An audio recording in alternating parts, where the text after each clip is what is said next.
Hello, welcome back to our channel accounting Guruji. और finally मैं विपुल शर्मा आप सबका वेलकम करता हूं। और मैं आ चुका हूं आपके लिए इकोनॉमिक्स की नई क्लास लेकर के आज। और आज मैं क्लास के अंदर लास्ट मैंने पूरा क्लियर किया था आपको टीवीसी के बारे में, एवीसी के बारे में, है ना। सब चीज़ क्लियर कर दी थी। और आप ही आई होप आपने क्वेश्चन भी किए होंगे उसके, ठीक है ना। लेकिन आज हम बात करेंगे ब्रेक इवन पॉइंट के बारे में। वेरी इंपॉर्टेंट टॉपिक है यार। एक क्वेश्चन तो 100% आना ही आना होता है ब्रेक इवन पॉइंट के बारे में। और बच्चे कंफ्यूज रहते हैं कि सर ब्रेक इवन पॉइंट होता क्या है, कैसे होता है, सब चीज बताऊंगा इसके बारे में। वीडियो को एंड तक देखेगा तभी आपको प्रॉपर समझ में आएगा, ठीक है ना। Let's begin the video. लेकिन वीडियो पे जाने से पहले अगर आपने चैनल को सब्सक्राइब नहीं किया तो सब्सक्राइब जरूर कर दें एंड बेल आइकन को प्रेस कर दें। आइए देखते हैं अपने टॉपिक को आज के।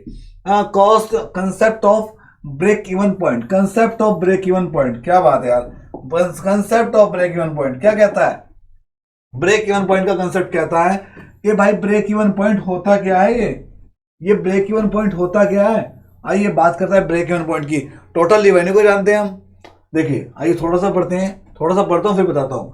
Break even point analyse study the relationship between the total revenue, total cost, total revenue, total profit and loss.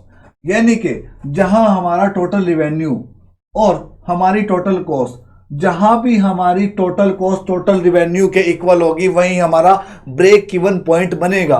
यानी कि T R is equal to T C, T R is equal to T C जहां बनेगा वही हमारा break even point होगा। Simple और आसान भाषा में मैंने आपको बता दिया, जहां आपका टी आर टी सी के इक्वल हो जाएगा वहां आपका ब्रेक इवन पॉइंट बनेगा। आइए पढ़ते हैं और बताते हैं आपको क्या है। क्या कहा? Total profit and loss over A range of output break even point is the point where the total revenue of the firm is equal to total cost। क्या कहा? देखो, एक शब्द में, एक वर्ड्स में इसने अपने आंसर दे दिया कि the total revenue of the firm is equal to total cost is the break even point. I therefore is the break even point there। No profit, no loss, no profit, no loss is the break even point। आपको कोई profit नहीं, कोई profit नहीं हुआ, कोई loss नहीं हुआ, it's a break even point. I hope मेरी इस दो वर्ड की लाइन ने आपको प्रॉपर तरीके से, बढ़िया तरीके से ब्रेक इवन पॉइंट क्लियर कर दिया होगा।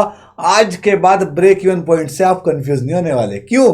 क्योंकि आपको सर ने बता दिया। क्या बता दिया आपको? विपुल सर ने बता दिया कि टोटल नो, जहां आपको no profit no loss it's a break even point. Total revenue total cost के इक्वल हो जाए ब्रेक इवन पॉइंट हो जाएगा। आइए थोड़ा सा आगे पढ़ते हैं इसके बारे में क्या कहता है। ये कहता है कि break even analysis technique is used in the business to determine the level of production और sale volume which is necessary for the business to cover the cost of doing the business। In financial analysis, the cost of break even point is most commonly used। यानी कि जहां भी, जिस भी business में हम financial cost यानी कि एनालिसिस करते हैं धीरे धीरे, वहां पे हमें ब्रेक इवन पॉइंट बनाना पड़ता है। ब्रेक इवन पॉइंट बनाना जरूरी है।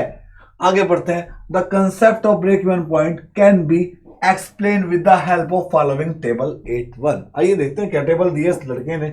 देखिए यार, वाह क्या चीज है भाई, सारा कुछ क्लियर कर दिया इस टेबल ने। देखिए ध्यान से देखिए, मैंने इसको बड़ा भी कर दिया, इसलिए बड़ा किया ताकि आपको साफ साफ मोटा मोटा दिख जाए।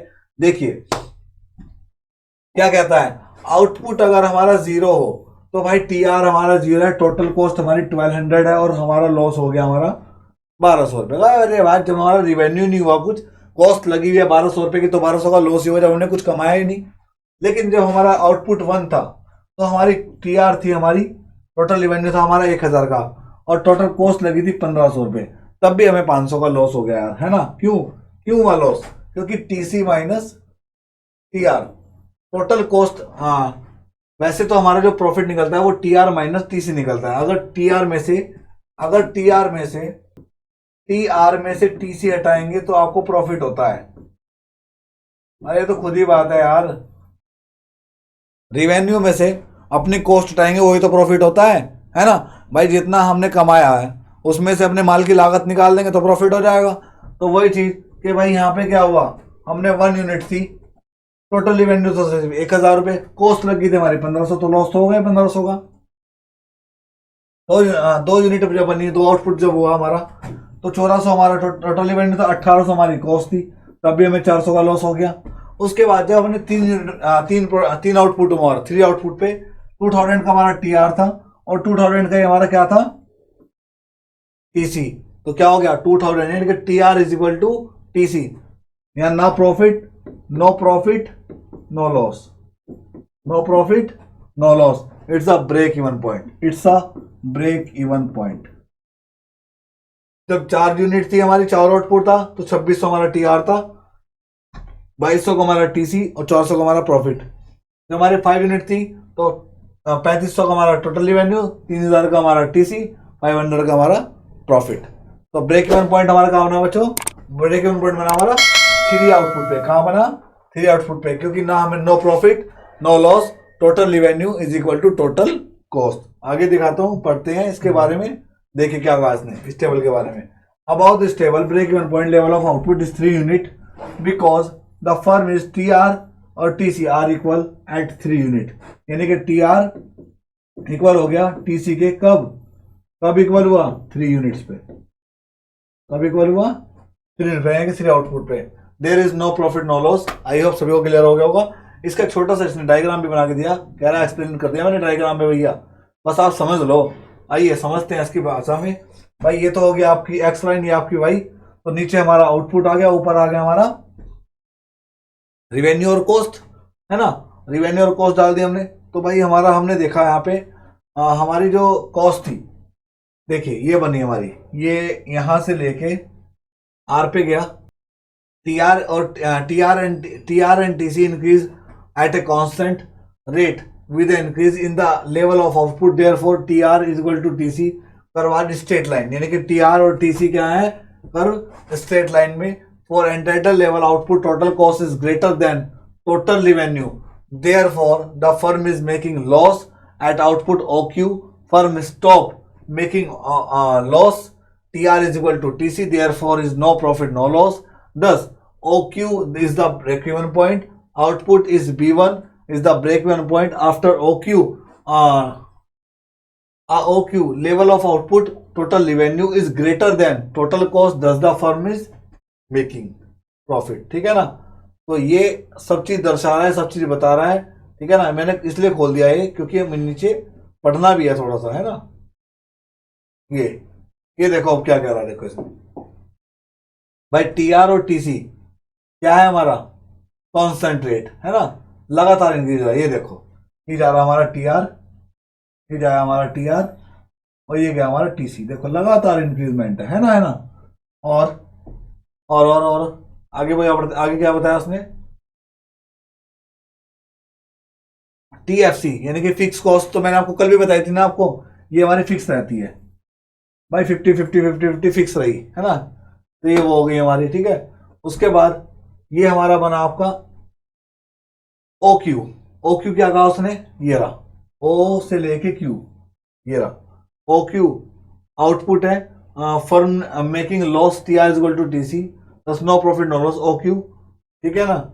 तो ये हमारा जो B1 बना, ये इससे यहां से आके यहाँ गया, तो और यहाँ पे R गया, तो ये हमारा जो B1 बना, ये क्या बना हमारा, ब्रेक इवन पॉइंट। क्या बना बच्चों, ब्रेक इवन पॉइंट, ठीक है ना। आई होप ये सभी को आपको समझ में अच्छी तरीके से आ गया होगा जो मैंने आपको बताया है, ठीक है ना। और ये हमारा हो गया एक कर्व में हो गया, ये वही सेम कर्व है जो मैंने आपको बताया। ये तो आपकी फिक्स कॉस्ट आ गई, ठीक है ना। बाकी इसके बारे में आप यहाँ से पढ़िएगा, इसका आप स्क्रीनशॉट ले सकते हैं बच्चों, ठीक है ना। बाकी इसकी कुछ आगे थोड़ा सा क्या है, changes in break even point due to price, fix cost and variable cost. कल बता दिया मैंने इसके फिक्स कॉस्ट के बारे में, वेरिएबल कॉस्ट के बारे में, ये पूरा बता दिया कल मैंने आपको, ठीक है ना। इसके बारे में इतना नहीं पढ़ना, ना ही जरूरी है। मेन था हमारा ब्रेक इवन पॉइंट के बारे में जानना, ठीक है ना। ये इतना खास नहीं है जो मैं आपको दिखा रहा हूँ, इसमें बस एक चीज है, बस वो पढ़ लेना, बाकी सब अपने आप हो जाएगा। बाकी सब करना, application of break even point analysis नहीं, कुछ नहीं है ना। ये तो हमने वैसे भी आपको पढ़ा रखा है। मेन है ये limitations of break even analysis, ये जरूर है, इसके बारे में ही पढ़ना है। Various limitation of break even point, number 1 है linear TR and TC curve give wrong impression that the entry output after break even point of profitable, but this is not always true. ये हमेशा के लिए सही नहीं है. In case of single product of unit break even point, the applicable है ना, ये दिया उसने applicable, but in case of multiply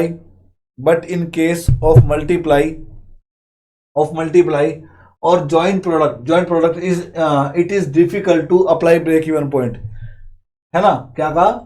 Apply to the break even point, difficult to apply break even point analysis as long as cost cannot be determined for each of the product. समझ में आया सभी को?